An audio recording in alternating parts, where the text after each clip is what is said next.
would. Boyd gets back to Johnny's bar and finds Jimmy there along with the cartel guys. Jimmy's tied to a chair. And they execute Jimmy. They shoot him dead in the heart. And Jimmy dies in the chair. And they tell him that's retribution for leaving the bodies in Mexico. And Boyd's going to die too.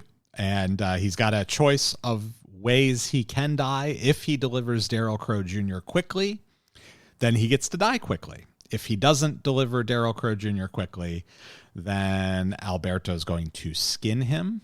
And it sounds pretty awful. Yeah. Have you ever seen like an animal like get butchered or anything like that? Not in any depth. Maybe an initial cut here or there, but not actually like watching the animal be taken apart. No. Oh, yeah. Well, it's I don't know. Troubling? Is troubling the word? I don't know. I think you just like, it's like one of those things you see and then you're just like, then it goes like, maybe it's like a trauma that you just put it in the back of your mind. Yeah. I don't know. You know what I mean? Like, okay. Well, I suppose if you see it every day.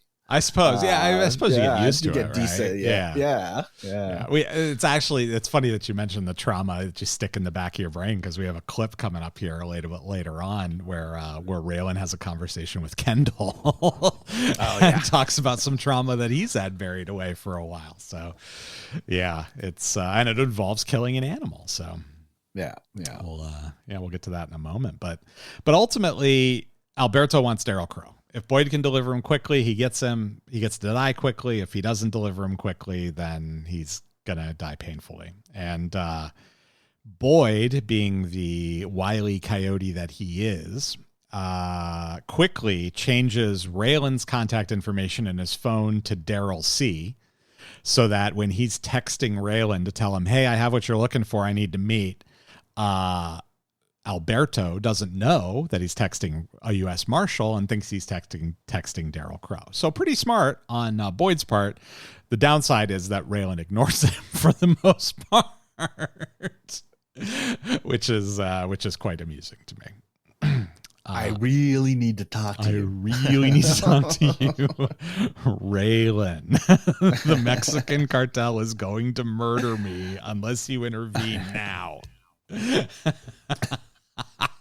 So yeah, we talked about Raylan and Kendall. So let's hit on Raylan and Kendall pretty quick here, because Raylan breaks the news to Kendall, and Raylan, not exactly the best of interrogators, the most subtle, but he's really good with Kendall. He walks in, he talks to him for a minute, tells him, hey, just want to dot a couple I's, cross a couple T's for your arraignment.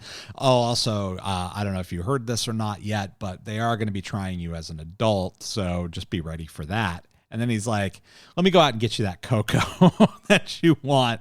And he leaves him to kind of stew in the juice of, oh, you're going to be tried as an adult looking at 40 to life. And when he comes back in with the cocoa, Kendall is very shaken by that. And Raylan and Kendall have a little bit of a conversation. Raylan says, that's nothing for you. You're a tough kid. You're a badass. You shoot people all the time. And Raylan starts to talk about his first time killing something. And I have a clip of that, and it's a little bit longer than normal, but I think it's an important clip because it reads so much into Raylan's character. So we're going to play the whole thing. It's just a little over 2 minutes. Say, what's the first thing you ever killed? You're from Florida, right? Gator, maybe? When I was 11. I was 11, too. Thereabouts. Wasn't a gator, though. Will Hendrick's pig. Got out of its pen, went feral, started tearing up my mama's vegetable patch. Arlo built a trap, caught it, gave me a gun, said, get her done. You ever see a pig that's gone feral? Nasty. Tusks grow. They get dirty, ill-tempered. Don't look bad from a distance, but get up close. Best watch your ass. You hooked the gator before you? Danny hooked him. Wanted to do it himself, but Daryll said it was my time. So there you are, pointing a gun at something that's staring back at you, right? The longer I stood there, the less I wanted to do it. Not that I had a choice. Arlo tan my hide if I didn't. Danny called me a pussy. Ain't about being a pussy, though, is it? No small thing, taking a life. Yeah, my hand was shaking so bad, first shot nearly missed. Pig, squealing, bucking, spraying blood. Put 3 more shots just to get it to lay still. I knew I should have felt good about it, but I didn't. Walked home, stepped through the front door, and threw up. That's when Arlo called me a pussy. He beat the shit out of me, too. Started thinking less about what I'd done to that pig and more about what I'd like to do to Arlo. Well, did you do it? No such. I always wondered, though, if I didn't join the marshals just to prove something to them. What a badass I was. Maybe just to spite him. He hated me being a lawman. And I knew when I joined that I might have to shoot someone in the line of duty. But first time it happened, goddamn if it wasn't the same feeling. Sick to my stomach. Just kept asking myself if there was something I could have done different, short of pulling my gun. What was it like for you? Yeah, so we get that that little charming moment from Raylan's childhood because, as we all know, Arlo was such a great dad. Father of the year. Yeah. So Raylan does what he's supposed to, but has an understandable reaction as an 11-year-old child to killing a pig. And we all agreed it was time. Yeah, exactly. That's him and Aunt Helen are talking. That's exactly right. And Daryll says the same thing, right? It's his turn. It's what Daryll says. It was his turn. Yeah. So it's a wild culture, right? But it's accurate also at the same time. I definitely grew up with people who had parents like that, right? Like they killed their first deer when they were 9 or whatever, right? And yeah. So I don't know. Maybe we should get back to that. I don't know. All these kids are all coddled. No, yeah. All this deep-seated trauma that informs everything they do throughout their lives. They don't have any of that. They're all coddled. Yeah. God. Let's impose some of that on them. Let's really screw them up. Yeah. Oh man. So the couple of great things in this. When Kendall asks him, did you do it, or did you because Raylan says, oh, I stopped thinking about what I did to that pig and started thinking about what I wanted to do to Arlo. and Kendall says, well, what'd you do? Did you do it? And Raylan says, not as such, which is such a great answer to that question because your father's death was your fault. If you remember correctly, you set him up to die in prison. Yep. And so, not as such, you didn't, but 20 years later and after a fashion, you certainly did. That's what they call the long play, right? That's right. That's what Raylan's playing the long game. The long game, yep. The old I'll outlive you game. Yeah. And we also have our damn woman, you only shoot people when they're eating supper. We have our food of the week, of course, which is hot cocoa served before your arraignment for attempted murder while you'll be tried as an adult. Delicious.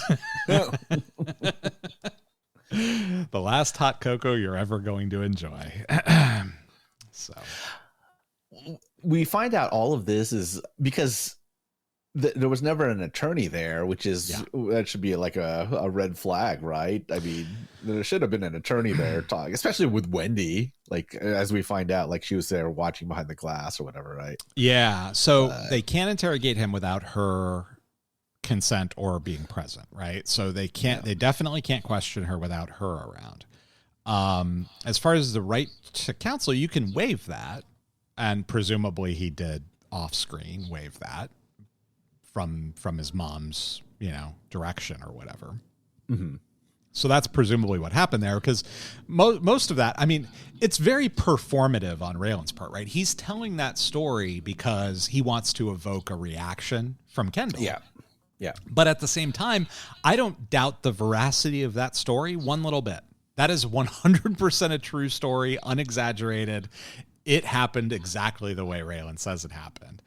And that's what's so powerful about Raylan when he relates to Kendall, because he sees himself in Kendall. We've talked about this before. Yeah, that's true. Yeah. And so the whole performative aspect of this is designed to get Wendy to realize what's really going on. Because she doesn't know the truth. Kendall knows the truth. Kendall knows he didn't do this. Wendy doesn't know. All she knows is what Kendall has said happened and what Daryll has said happened. And she knows Daryll may not be entirely trustworthy, but at the same time, she doesn't trust the cops either, right? Justifiably so. So this whole little performative set piece that Raylan does here with Kendall is designed to get Wendy to say, holy shit, you're right, he didn't do it. And that's exactly what happens, right? Yeah. As soon as Raylan finishes interrogating Kendall, she says, hey, all right, you're right, he didn't do it. Now what do we do? And Raylan says, hey, you got to wear a wire. And she refuses to wear a wire, but he's like, hey, you got to get him to admit on tape. That's the only way we get you out of this. Get him to admit it on tape. And she refuses to do it. Eventually leaves and calls Daryll to say, hey, they lied about Kendall being tried as an adult. They were just bullshitting us, trying to make us panic. They're going to charge him as a youth still, and we should sue the marshals, you and me. And Daryl's like, oh, wait a minute, you're just going to piss these people off. And she's like, no, this is our chance. Heroin didn't work. Sugar didn't work. None of this other stuff worked. Let's sue the government. We saw, she doesn't mention Dewey, but she very easily could have said, hey, look, Dewey got $300,000 out of these guys. And compared to the level of harassment that we've been facing, he had nothing. So I do feel like there's definitely a little bit of, hey, there's a little bit of truth to what she's suggesting, because it seems that the U.S. government's a bunch of pussies when it comes to civil cases. It's true. Well, that was the whole reason they heard that Dewey came into this windfall, and all the Crows moved up there. That's exactly right. So, I mean, right. I can't believe that Wendy didn't pull that out as part of her sales pitch on this, right? Like, hey, the only reason we're here is because Dewey was successful in this. If Dewey can be successful in this, what do you think we're going to be able to do? That feels like a no-brainer sales pitch to me, but. Yeah. So she refuses to wear a wire. She's going to go do her own thing. She calls Daryll, says she's coming to Audrey's for a drink and to have a chat with him, and we'll see what happens. At the same time, Raylan finds out that Daryll managed to ditch Tim, so Raylan knows he needs to head for Harlan, and he also keeps getting these weird messages from Boyd. And so he's pretty sure something's up there. And the reason he's getting those weird messages from Boyd is because the cartel has had no success finding Daryll. They went to Audrey's, and of course Daryll wasn't there when they went because the marshals are kind of looking for him. So he's laying low, and as Boyd promised him he would be. So Alberto decides he's going to go see what he can do. He's going to try and find Daryll Crowe somewhere, and he leaves Boyd with his lackeys. And Boyd decides he's going to have a sales pitch for the cartel guys, and I have a clip of that interaction here. First time in the States. Oh, come on now, you ain't got to be like that. I know you speak English. Well, you gonna deny I condemn man a little conversation? We've been here before. You like it? Some of it. Well, that just means you ain't seen enough of it. How would you like to stay here permanently? Start working for the other side. This is as straight an offer as I can make. Now, Alberto walks back in this room, you kill him.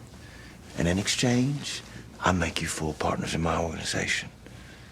I have an opening on my crew, as you well know. Now, the first order of business, we sell that off.